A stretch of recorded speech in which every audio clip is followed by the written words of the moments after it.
우리가 지난주에는 요셉의 이야기를 통해서, 요셉의 고백을 통해서 주님의 섭리를 통해서 그가 꿈을 꾸고 그 꿈을 간직하고 어떠한 상황 가운데서도 인내하고 기다릴 수 있었다라고 함께 그 꿈에 대해서, 요셉의 꿈에 대해서 함께 나눴습니다. 오늘은 이 꿈에 대해서, 하나님이 주시는 꿈, 하나님이 주시는 비전에 대해서 우리가 여호수아의 이야기를 한번 다시금 되짚어보면서 함께 더 깊이 나누려고 합니다.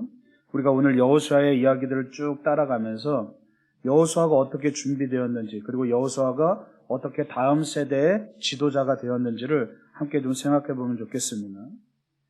이스라엘 백성들이, 여러분 아시다시피 첫 세대들은, 애굽을 탈출한 첫 세대들은 가나안 땅에 들어가지 못합니다. 그리고 다음 세대들이 가나안 땅으로 들어가죠. 그래서 이 첫 세대에 포함하는 모세 또한 가나안 땅으로 들어가지 못하고, 모세는 가나안 땅을 바라보면서 요단 동편에서 그렇게 모든 임무를 마치고 숨을 거두게 되고, 여호수아가 새로운 세대들을 이끌고 가나안 땅으로 들어가게 됩니다. 이 첫 세대들, 처음 애굽을 탈출했던 이 사람들은 처음에는 하나님께서 가나안 땅으로 인도하시겠다는 약속을 믿고 나왔지만, 사실은 그들은 가나안 땅에 들어갈 만한 준비가 되어 있지 않았고, 그 준비가 되어 있지 않음으로 인해서 계속해서 애굽으로 돌아가려고 하고, 또 계속해서 그 광야에서 실족하면서 차라리 예전에 생활했던 그 노예 생활이 더 낫다고 그렇게 여겼던 그런 사람들입니다. 그래서 타성에 젖어서 변화를 거부했죠. 그래서 새로운 도전보다는 다시 애굽으로 돌아가서 노예로 살아가는 것이 자신들에게는 오히려 더 편하다라고 그렇게 생각을 하면서 하나님께서 약속하신 그 약속을 번번이 깨트리기 시작합니다. 우리가 이 이스라엘 백성들이 광야에서 행했던 모습들, 그 잘못들을 바라보면서 결국은 그로 인해서 가데스 바네아에서 결국은 너희들이 가나안 땅을 들어가지 못하고, 또 너희들이 40년 동안 이곳에서 방황하다 죽겠다라는 그런 하나님의 말씀을 듣기까지 그들은 끊임없이 준비되지 못한 채로 죄를 반복하면서 살았습니다. 그들이 하나님의 말씀을 따르지 못하고 결국은 그 사막에서 40년 동안 방황했던 이유, 가나안 땅에 들어가지 못하고 결국엔 그 광야 한가운데서 죽을 수밖에 없었던 그 이유는 다름이 아니라 변화를 두려워했기 때문이죠. 처음에 나올 때는 뭔가 신선한 마음에 애굽을 탈출해서 뭔가 신선한 마음을 가지고, 저 모세, 저 엄청난 재앙을 애굽에서 행했던 저 모세 대단한 사람을 따라가면 뭔가 그 가나안 땅이라는 정말 젖과 꿀이 흐르는 그 낙원과 같은 곳이 우리에게 뚝 하고 떨어지겠지라고 생각했지만, 결국엔 애굽을 탈출하고서 그 광야 가운데서 하나님이 계속해서 연단시키고 훈련시키시면서 그 훈련에 지쳐가면서 오히려 예전에 노예로 있었던 그 생활들이, 그 비루한 삶이 오히려 더 크게 다가오기 시작했습니다. 여러분, 우리도 마찬가지입니다. 우리가 신앙생활을 하면서 우리는 순례길 가운데 놓여져 있습니다. 그래서 지난주에 우리가 묵상했던 베드로 후서에서도 베드로가 사도가 뭐라고 말합니까? 자기가 이제 죽을 때가 되어서 이 장막을 벗어난다고 말하고 있습니다. 이곳에 임시로 지어진 텐트 속에서 살고 있다는 얘기입니다. 장막은 텐트를 말하는 거죠. 임시 거처입니다. 내 이 땅에서의 삶이 임시 거처이고, 내가 정말 하나님의 나라로 가기 위한 이 여정 가운데 내가 날마다 텐트를 치고 사는 그런 삶과 같다고 그렇게 고백을 하죠. 그리고 내가 이제 죽을 날이 다가와서 이 텐트에서의 임시적인 삶을 벗어나서 이제 영원한 처소인 하나님의 나라로 들어가겠다고 그렇게 고백을 합니다. 예수님의 제자들과 또 사도 바울도 그렇고 끊임없이 그들은 이 땅에서의 삶이 여행의 연속이라는 것, 영적인 여정의 연속이라는 것을 끊임없이 이야기하죠. 근데 많은 사람들이 이 땅에 목적을 두고 살아갑니다. 여러분, 목적과 목표는 다르죠. 목표라는 것은 목적을 이루기 위한 그 수많은 이정표에 불과합니다. 그런데 오늘날 우리가 세상을 살아가면서 많은 사람들이 이루고자 하는 꿈들도 있고 뭔가 원하는 것들이 있습니다. 그런데 여러분 우리의 삶을 한번 되돌아보십시오. 내가 지금 꿈꾸고 있는 것이 내 삶의 목적인지 내 삶의 목표인지를 한번 여러분 가만히 분별해 보십시오. 우리 자녀들이 나중에 커서 이런 사람이 되게끔 해야지, 내가 앞으로 열심히 돈을 모아서 이런 집을 사야지, 내가 앞으로 노후를 이렇게 계획해야지. 여러분들 이런 것들이 목적입니까? 목표입니까? 사실 우리가 이런 것들을 혼동하면서 살아간다는 겁니다. 우리 스스로는 내 삶의 목적이 이거다 저거다, 앞으로 내가 노후에 이런 사람이 돼야지, 그런 어떤 목적과 같은 이야기들을 하지만 사실은 그것은 목적이 아니라는 겁니다. 하나의 목표라는 겁니다.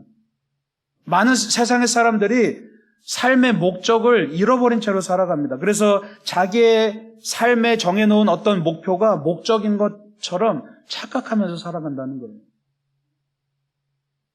근데 우리가 하나님을 믿는 우리에게 있어서 우리의 삶의 목적은 뚜렷합니다. 명확합니다. 우리는 하늘을 향해서, 하나님의 나라를 향해서, 우리가 가야 할 그 본향을 향해서 우리는 끊임없이 여행을 하는 사람들입니다.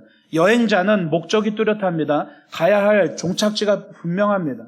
그래서 우리는 뚜렷한 목적을 가지고 살아가고 그 목적을 이루기 위해서 수많은 목표들을 설정해 놓고 살아가는 거죠.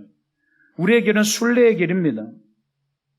그런데 만약에 여행자가 당장 지금 머물고 있는 그곳이 좋아서 이 여행을 멈춰버린다면 절대로 목적지에 다다를 수 없는 겁니다. 마찬가지로 이스라엘 백성들이 예전에 떠나왔던 그 애굽에서의 노예의 삶이 차라리 낫다고 생각하고 현실에 안주하려고 하고 앞으로 향하는 것을 거부했을 때 그들은 결국은 가나안 땅 그 목적지를 들어가지 못하고 결국은 광야 가운데서 죽어가는 모습들을 우리는 보게 되죠. 우리 안에 자꾸만 신앙생활을 하면서도 끊임없이 우리는 변화를 추구하고 끊임없이 모험을 감행하고 끊임없이 여행을 해야 함에도 불구하고 우리 안에 끊임없는 그 익숙함에 얽매여서 우리는 자꾸만 변화를 두려워하고 그러다 보니까 하나님을 만나기가 어려워진다는 얘기입니다. 하나님은 이 영적인 여정을 함께 하시기 위해서 우리와 함께 하시는데, 영적인 여정을 걸어가는 순례자들에게 함께 하시는 분인데 우리가 그 자리에서 멈춰버린다면 하나님의 역사하심도 그 자리에서 멈추게 된다는 얘기입니다. 우리 안에 그 익숙함들, 이스라엘 백성들이 애굽에서의 평생 동안 살아왔던 그 익숙함들이 몸에 배어서, 그 노예 근성들이 몸에 배어서 끊임없이 자꾸만 돌아가려고 했던 모습처럼 우리 안에 그 익숙함들, 지금까지 신앙생활을 해왔던 그 익숙함들이 자꾸만 우리의 발목을 잡는다는 겁니다. 매주마다 그냥 마치 로봇처럼 매주마다 주일 11시가 되면 교회에 가서 예배드리고 내 한 주간에 내 신앙의 의무는 다했다고 생각하면서 그렇게 살아가는 그 익숙함들. 또 우리가 신앙의 연수가 오래되면서 뭐가 있습니까? 우리 안에 수많은 경험들이 있습니다. 그런데 그 경험들이 때로는 그 경험들이 우리에게 자산이 되지만 때로는 그 경험들이 우리의 발목을 잡으면서 예전에 이렇게 했으니까 이번에도 이렇게 하면 하나님을 만날 수 있겠지. 예전에 이렇게 했으니까 이번에도 이렇게 하면 내가 뭔가 축복을 누릴 수 있겠지라면서 우리 안에 그 익숙함과 그 지나친 경험들이 우리의 발목을 잡는다는 얘기죠. 여러분, 오늘 이야기를 통해서 한번 여호수아를 바라보시기 바랍니다. 여호수아는 어떤 사람이었습니까? 여호수아는 이때까지만 해도 지금 모세가 시내산에 올라서 하나님의 말씀을 받는 장면인데 이때까지만 해도 모세의 부하였습니다. 그리고 성경에 제대로 여호수아에 대해서 등장하지 않습니다. 이때까지만 해도. 아말렉과의 전투 때 한 번 이름 잠깐 등장하는 것 외에는 여호수아의 이름이 나타나지 않아요. 그냥 모세를 뒤에서 돕는 그냥 부하 중에 한 사람이었습니다. 그런데 여러분 오늘 말씀해 보면 정말 재밌는 말씀이 있습니다. 13절에 보면 이제 13절 이전에 이제 모세와 70 장로들과 또 아론과 훌과 그들이 이제 산에 어느 정도 중턱까지 이릅니다. 그래서 그들이 하나님의 영광을 바라보죠. 그 정도까지는 바라봤는데 그 다음에 모세가 이제 홀로 하나님을 뵙기 위해서 산으로 더 올라가는 장면입니다. 그런데 모세가 홀로 올라간 것이 아니라 13절에 보면 뭐라고 나옵니까? 70 장로들 그대로 두고 이제 모세가 부하 여호수아와 함께 일어나서 갔다고 나옵니다.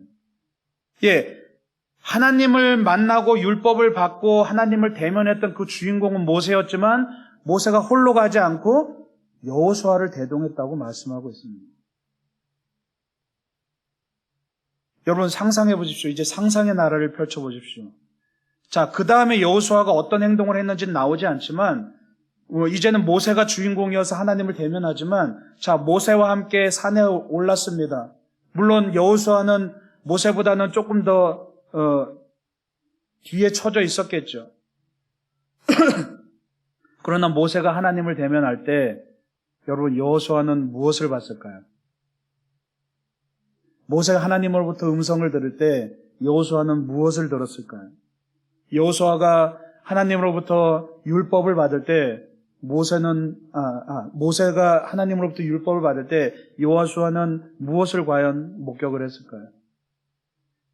성경에는 자세히 나오지 않지만 왜? 지금은 여호수아가 중요한 인물이 아니고 모세가 주인공이기 때문에 자세히 나오지 않지만 여호수아도 그 순간 모세와 함께 하나님을 대면했다는 얘기입니다.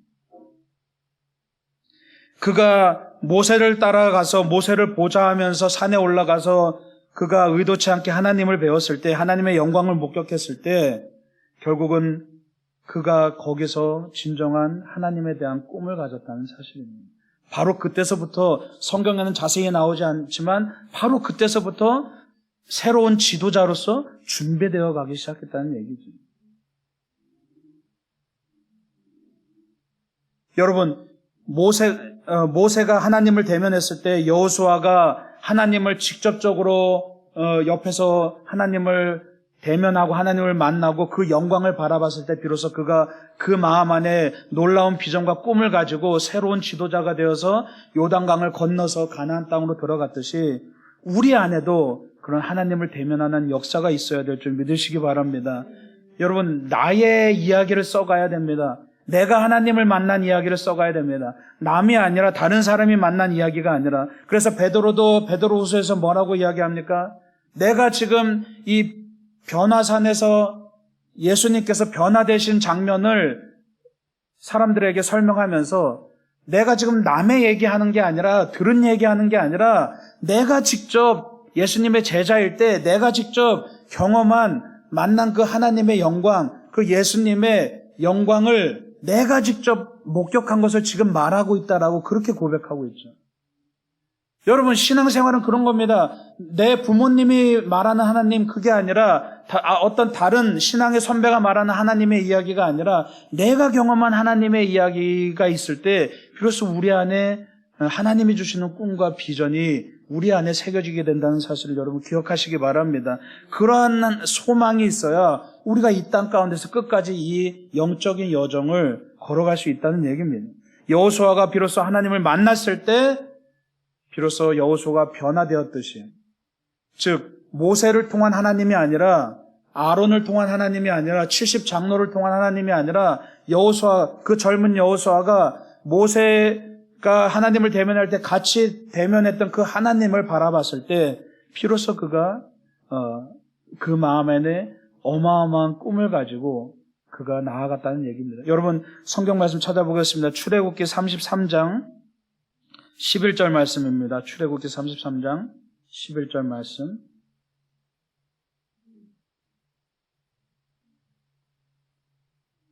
출애굽기 33장 11절 말씀. 우리 그 다음에 여호수아가 어떻게 변화되는지를 한번 우리가 쭉 따라가 보겠습니다. 우리 다 함께 봉독하겠습니다. 시작. 사람이 자기의 친구와 이야기함 같이 여호와께서는 모세와 대면하여 말씀하시며 모세는 진으로 돌아오나 눈의 아들 젊은 수종자 여호수아는 회막을 떠나지 아니하니라. 아멘.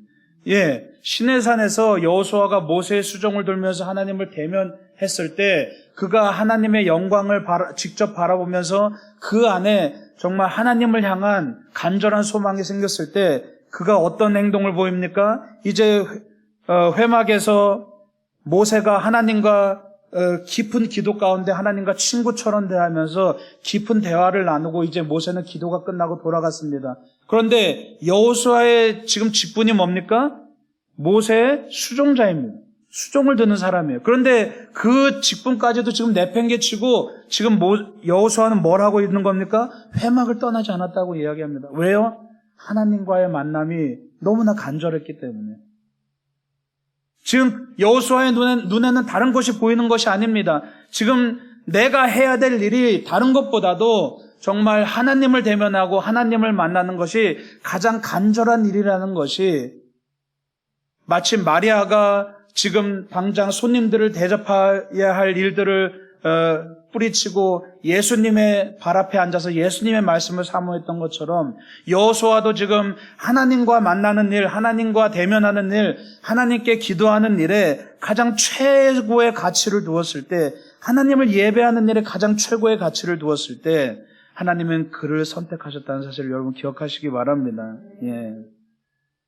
여러분, 모세가 하나님과 친구처럼 친밀하게 교제했다고 나와 있습니다. 그것을 여호수아가 지켜보면서 여호수아에게는 꿈이 생긴 겁니다.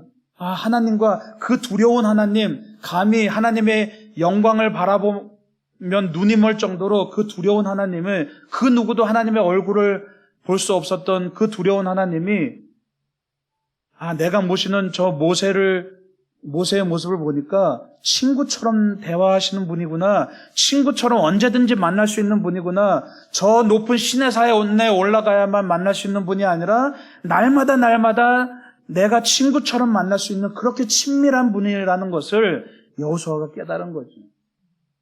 그래서 여호수아는 그 어떤 가치보다 예배에 가장 최고의 가치를 두고 하나님과 만나기 위해서, 하나님과 대화하기 위해서, 하나님과 친밀해지기 위해서 그 회막을 떠나지 않는 모습을 우리가 보게 되는 겁니다. 여러분, 하나님과 가까워져야 우리의 신앙이 가치 있는 줄 믿으시기 바랍니다. 우리가 흔히 신앙이 성장하고 성숙하려면 이렇게 해야 된다, 저렇게 해야 된다, 기도를 몇 시간 해야 된다, 예배를 몇 번 드려야 된다, 또는 헌금을 얼마나 해야 된다, 이런 얘기들을 정량화해서 마치 기계적으로 어떤 표준을 정해놓지만 그게 아니라는 얘기입니다. 우리가 신앙이 성장하고 성숙되기 위해서 가장 첫 번째, 가장 유일하게 필요한 것은 뭡니까? 하나님과 친밀해져야 된다는 겁니다. 하나님과 친구가 되어야 된다는 얘기입니다. 하나님과 가까워지지 않고서는 우리가 하는 이 모든 예배의 형식들과 종교 행위 자체가 단지 하나의 그냥 형식에 불과하다는 얘기입니다. 우리가 기도하는 이유가 뭡니까? 우리가 말씀을 듣는 이유가 뭡니까? 하나님과 가까워지기 위해서입니다. 여호수아는 그 원리를 깨달았던 거죠. 그리고 우리가 가진 수많은 문제들이 있습니다. 이 문제들이 어떻게 해결됩니까? 결국은 하나님과 가까워짐을 통해서 모든 것이 해결되고 형통한다는 사실을 여러분 기억하시기 바랍니다. 그래서 우리가 하나님의 눈으로 세상을 바라보게 되면 우리가 요셉과 같이, 모세와 같이, 여호수아와 같이 하나님의 눈으로 세상을 바라보면 우리가 그 안에서 진정한 해답을 찾고 진정한 소망을 찾을 수 있게 된다는 얘기입니다. 왜요? 당장 눈에 보이는 세속적인 그 상황이 눈에 보이는 것이 아니라 그 뒤에 계신 하나님의 섭리를 깨달을 수 있었기 때문이죠. 지난주 요셉의 고백처럼 당장 눈에 보이는 자기에게 다가오는 그 형들의 핍박들, 또 수많은 그런 어려움들, 고통들, 그런 것들이 눈에 다가오는 것이 아니라 그 뒤에 계신 하나님의 섭리가 믿어지고 신뢰가 가기 때문에 어떤 상황에서도 우리는 형통할 수 있다는 얘기입니다. 우리가 각자가 내가 원하는 것만 하나님께 말하는 것이 아니라 정말 하나님께서 원하는 대로 사는 여러분 되실 간절히 축원합니다. 그래서 하나님만 바라보게 되면 하나님께서 무엇을 원하시는지 우리가 깨달을 수 있게 된다는 얘기죠. 여러분, 우리 민수기 27장으로 넘어가 보겠습니다. 민수기 27장 18절 말씀.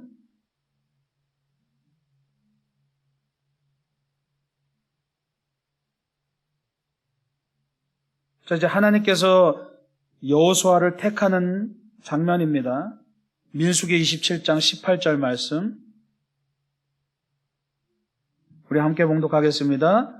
여호와께서 모세에게 이르시되 눈의 아들 여호수아는 그 안에 영이 머무는 자니 너는 데려다가 그에게 안수하고. 아멘.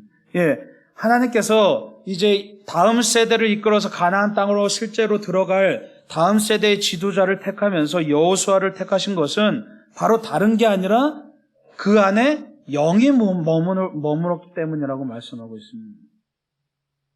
다시 말해서 성령님께서 함께 하셨기 때문에 왜요? 여호수아가 그토록 하나님 나와 함께 해주세요 라고 그토록 하나님과 함께함을, 하나님과의 친밀함을 그토록 사모했기 때문에 하나님의 영이 거기에 머무셨다는 얘기입니다. 세상의 어떤 다른 가치들보다 하나님과 함께하는 것에 가장 큰 가치를 두었을 때 하나님이 그 순수한 마음, 그 순전한 마음 가운데 하나님이 함께 하셨다는 거죠. 그리고 하나님과 함께하는 사람이 결국엔 하나님께 선택되는 사람이라는 것을 여러분 기억하시기 바랍니다. 예. 여러분, 요셉만 꿈꾸는 사람이 아니라 여호수아도 꿈꾸는 사람이었습니다. 하나님 앞에 서서 늘 하나님의 비전을 바라보고 살았습니다. 때로는 우리가 꿈꾸는 사람을 현실 감각 없는 사람이라고 여길 수도 있습니다. 요셉도 꿈꾸는 자가 오는도다. 예. 일종의 몽상가라는 그런 형들의 비아냥이었습니다.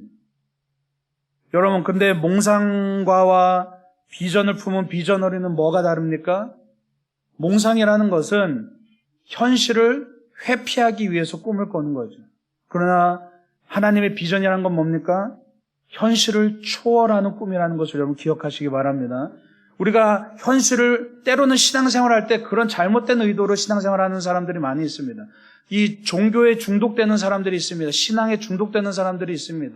그럼 뭐냐 하면 당장 내 앞에 놓여진 현실을 회피하기 위해서 종교활동에 중독되는 사람들이 많이 있습니다.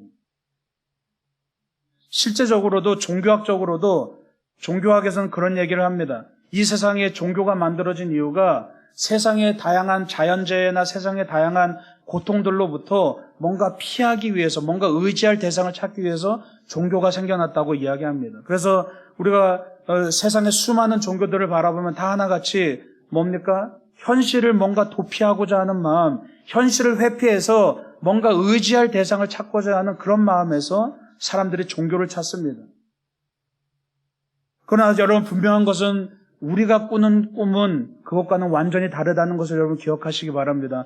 우리는 현실을 회피하기 위해서 예수님을 믿는 것이 아니라 우리는 이 현실을 초월해서 이 땅을 하나님의 나라로 만들어가기 위해서 우리가 예수를 믿는다는 사실을 여러분 기억하시기 바랍니다. 완전히 다른 겁니다. 그래서 여호수아가 정탐에 나섰을 때도 여러분 다른 정탐꾼들은 뭘 바라봤습니까? 현실을 바라봤죠. 현실 그대로를 바라봤습니다. 그래서 10명의 정탐꾼들은 이렇게 보고합니다. 우리가 가봤더니 그 땅은 비옥한 땅인 건 맞는데 거기 사는 사람들이 정말 몸도 막 거인 같고 엄청나고 도저히 우리가 상대할 만한 사람이 못 된다. 우리는 지금 애굽에서 탈출한 노예들인데 저렇게 튼튼한 사람들, 저렇게 건장한 사람들을 우리가 어떻게 이길 수 있습니까? 우리 이 오합지졸들인 이 노예로 평생 살았던 우리들이 어떻게 이길 수 있습니까? 그래서 부정적인 이야기들을 합니다. 그러나 여호수아와 갈렙은 달랐죠. 그들은 뭘 바라봤습니까? 현실을 바라봤지만 그 현실을 초월해서 그 뒤에서 역사하시는 하나님의 섭리를 바라볼 수 있었다는 겁니다. 그래서 그들은 맞습니다. 저 사람들이 건장한 사람이고 우리는 우리의 힘으로 도저히 저 사람들이 이길 수 없습니다. 그러나 하나님이 함께 하시면 충분히 가능한 줄 믿습니다라고 그렇게 보고했던 그 여호수아와 갈렙 그 두 사람만이 결국은 가나안 땅을 들어갈 수 있었던 것이죠. 여러분, 우리가 꾸는 꿈은 현실을 도피하기 위해서 꾸는 꿈이 아니라 우리에게 주어진 이 현실을 초월하기 위해서, 이 현실을 하나님의 나라로 바꾸기 위해서 꾸는 꿈이라는 사실을 여러분 기억하시기 바랍니다. 예. 하나님의 섭리를 깨달아야 된다는 얘기입니다. 그래서 이 여호수아는 자기가 그 꿈을 간직하면서 그 꿈을 자신이 이루려고 하지 않았습니다. 그 꿈을 하나님께서 분명히 이루어 주실 것이라는 사실을 그가 신뢰하며 나갔다는 거죠. 그래서 이 뚜렷한 꿈을 가진 여호수아 앞에서 이스라엘 백성들은 그 누구도 동요하거나 흔들리지 않았습니다. 다 일사불란하게 순종하면서 요단강을 지나서 가나안 땅으로 행진을 하죠. 그리고 하나님의 말씀에 순종해서 여리고성을 무너뜨리게 됩니다. 여러분, 우리 돌담길 교회도 그런 교회가 되길 간절히 축원합니다. 우리가 눈앞의 현실을 바라보는 것이 아니라 그 현실을 초월한 하나님의 섭리를 바라보고 우리를 이곳에 부르신, 우리를 이 돌담길 교회에 부르신 하나님의 그 놀라운 섭리, 지금은 우리가 완전히 다 이해되지 않지만 분명히 우리를 통해서 이루실 그 하나님의 놀라운 섭리를 바라보고 우리가 함께 한 마음으로 한 걸음 한 걸음 더디더라도 전진하는 그런 모든 성도들이 되시길 간절히 축원합니다. 그래서 우리가 그 하나님이 주시는 그 비전을 가지고 결국에 우리가 하나님이 부르신 그 부르심에 순종할 때 하나님은 우리를 교회를 통해서 놀라운 일들을 행하실 겁니다. 물론 그게 뭐 수적으로 많아지거나 뭐 그런 부흥들을 이야기하지 않을 수도 있습니다. 그러나 우리는 분명히 우리를 통해서 이곳에 교회를 세우신 목적은 분명히 하나님께서 우리 교회를 통해서 분명히 이루실 것이 있다는 사실을 저는 믿습니다. 예. 비록 수적으로 많지 않더라도 또는 뭐 사람들에게 자랑할 거리는 별로 없다 할지라도 저는 그런 기도를 항상 합니다. 우리 돌담길 교회가 비록 외형적으로는 별 볼 일 없을 수 있습니다. 다른 교회와 비슷할 수 있습니다. 그러나 우리 돌담길 교회가 정말 내적으로는 하나님 말씀에 합당한 교회가 되었으면 좋겠습니다. 수많은 교회들이 비슷해지는, 세상과 비슷해지는 그런 현실 가운데서 우리 교회는 뭔가 다른 빛을 비추는, 똑같은 빛을 비추는 것이 아니라 그 빛이 작더라도 정말 하나님 뜻에 합당하게, 정말 하나님 뜻에 옳게 걸어가는 그런 교회가 되었으면 좋겠습니다. 우리가 함께 그런 비전을 가지고 나아갈 때 또 여호수아와 같이 정말 하나님께 모든 걸 내어 맡기고 하나님의 시각으로 함께 걸어 나갈 때 주님께서 그런 놀라운 역사들을 우리에게 이루어 주실 줄 믿으시기 바랍니다. 여러분, 꿈이란 것은 오늘 제목처럼 꿈이란 것은 꿈을 꾸는 자의 것입니다. 꿈을 소유한 자의 것입니다. 하나님의 말씀과 약속과 비전이 단지 허황된 마치 신기루 같이 보이거나 내 삶과는 아무 상관없는 뜬구름 같이 여겨진다면 우리가 하나님을 믿는 이유가 없어지는 겁니다. 우리 안에 꿈이 없으면, 우리 안에 비전이 없으면 하나님을 믿을 이유가 없습니다. 내가 바라보는 현실이 그냥 현실 그대로 보여진다면, 그 뒤에 하나님의 섭리가 보여지지 않는다면 우리의 믿음이 소용이 없다는 얘기입니다. 왜요? 여러분, 히브리서 11장 1절에 이런 말씀이 있습니다. 믿음은 바라는 것들의 실상이요 보이지 않는 것들의 증거니라고 말씀하고 있습니다. 내가 믿음을 가진다는 것은 보이지 않는 것을 바라볼 수 있는 눈이 생기는 것이고 보이지 않는 것을 증거로 드러낼 수 있는, 명명백백하게 증거로 보여줄 수 있는 그러한 능력이 우리에게 임한다는 사실입니다.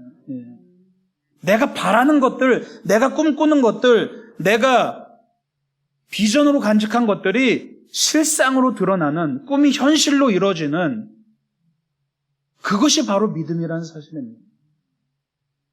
우리 많이 흔히 이야기하죠. Dreams come true. 꿈은 이루어진다는 겁니다. 어떻게 해요? 내가 그냥 꿈만 꾼다면 이루어지는 것이 아닙니다. 그러나 내가 그 꿈을 가지고 하나님과 함께 동행할 때 하나님께서 그 꿈을 이루신다는 사실을 여러분 기억하시기 바랍니다. 믿음이란 것은 꿈꾸는 것을 현실로 만들어가는 과정입니다. 오늘날 많은 불신자들이 기독교인들에게 너희들 하나님을 좀 보여달라라고 이야기합니다. 하나님도 보여주지 못하면서 예수를 믿으라고 그렇게 반문합니다. 여러분, 우리가 어떻게 하나님을 보여줄 수 있습니까? 바로 우리 한 사람 한 사람이 주님의 뜻대로 살아가고 우리가 주님이 주시는 꿈을 가지고 이 현실을 도피하는 것이 아니라 이 현실을 뛰어넘어서 하나님이 주시는 그 소망을 가지고 우리가 모든 세상의 장애물들을 깨트리면서 돌파하면서 이겨내며 나아갈 때 우리가 우리의 삶을 통해서 우리가 하나님을 보여주게 되는 줄 믿으시기 바랍니다. 그러면 세상 사람들이 하나님을 보게 되는 겁니다. 하나님께서 꿈을 주시는 이유는 그 꿈을 이루기 위해서 주님의 말씀에 순종하며 나아가기를 원하신다는 것을 여러분 기억하시기 바랍니다. 그 꿈을 위해서 내 모든 것을 던져야 됩니다. 여러분, 우리는 아마추어가 아닙니다. 내 삶의 일부를 던지는 것은 종교인들이 하는 행동입니다. 우리는 모든 걸 던져야 됩니다. 여러분, 프로와 아마추어의 차이가 뭡니까? 아마추어는 만약에 야구를 해도 아마추어는 취미로 하는 거예요. 직장을 다니면서 시간 날 때 취미로 하는 거죠. 그러나 프로는 다릅니다. 거기에 내 생업을 완전히 거는 겁니다. 그래서 존 웨슬리는 그 표준 설교에서 이런 제목의 설교를 합니다. 프로 크리스찬이라는 설교를 합니다. 뭡니까? 우리는 프로가 돼야 된다는 얘기. 그 얘기는 뭐냐면 예수라는 이름에 내 모든 걸 던져야 된다는 얘기입니다. 99%가 아니라 100% 내 삶을 완전히 던질 때 비로소 우리는 진정한 크리스찬으로서의 하나님의 사람으로서의 진정한 예수쟁이로서의 그런 가치를 드러낼 수 있다는 사실입니다. 여러분, 예수쟁이로서요, 예수님을 믿는 사람으로서 크리스찬으로서의 그런 존귀함을 회복하시길 간절히 축원합니다. 그리고 하나님이 주신 그 꿈을 향해서 하나님과의 친밀함을 날마다 지켜가면서 세상이 두려워하는 것이 아니라 정말 하나님만을 두려워하며 나아가는 여러분 되실 간절히 축원합니다. 현실을 만들어가는 것은 내가 아니라 하나님이라는 사실을 기억하시고 내 믿음으로 내 꿈이 현실이 되는 것을 여러분들이 목격하시는 그런 여러분들의 존귀한 삶이 되길 간절히 축원합니다. 기도하겠습니다.